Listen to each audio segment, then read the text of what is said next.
أعوذ بالله من الشيطان الرجيم بسم الله الرحمن الرحيم बुखारी शरीफ की 53 हदीस और किताब ईमान की 46वीं हदीस है। قال حدثنا ابو نعيم قال حدثنا زكريا وعن عامر قال سمعت النعمان بن بشير يقول سمعت رسول الله صلى الله عليه وسلم يقول الحلال بين والحرام بين وبينهما مشابهة لا يعلمها كثير من الناس فمن اتقى المشابهات استبرأ لدينه وعرضه ومن وقع في شبهات كرع يرعى حول الحمى يوشك أن يواقعه ألا وإن لكل ملك حما ألا إن حمى الله في أرضه محارمه ألا وإن في الجسد مضغة إذا صلحت صلح الجسد كله وإذا فسدت فسد الجسد كله ألا وهي القلب।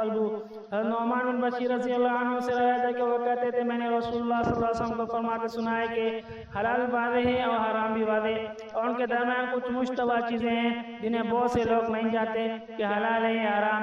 तो जो शख्स इन मुश्तबा चीज़ों से बचा उसने अपने दीन और इज्जत को बचा लिया और जो उनमें पड़ गया उसकी मिसाल उस चरावे की सी है जो चरागाह के आसपास अपने जानवरों को चराता है। वो करीब है कि उसमें घुस जाए। और सुन लो कि हर बादशाह की एक चरागाह होती है और अल्लाह की चरागाह उसकी ज़मीन पर वो चीज़ें हैं जो उसकी हराम करता है, लिहाजा इनसे बचो। याद रखो इंसान जिसमें एक ऐसा टुकड़ा है अगर वो सही हो जाए तो सारा जिस्म सही, अगर वो ख़राब हो जाए तो सारा जिस्म ख़राब। सुन लो वो दिल है।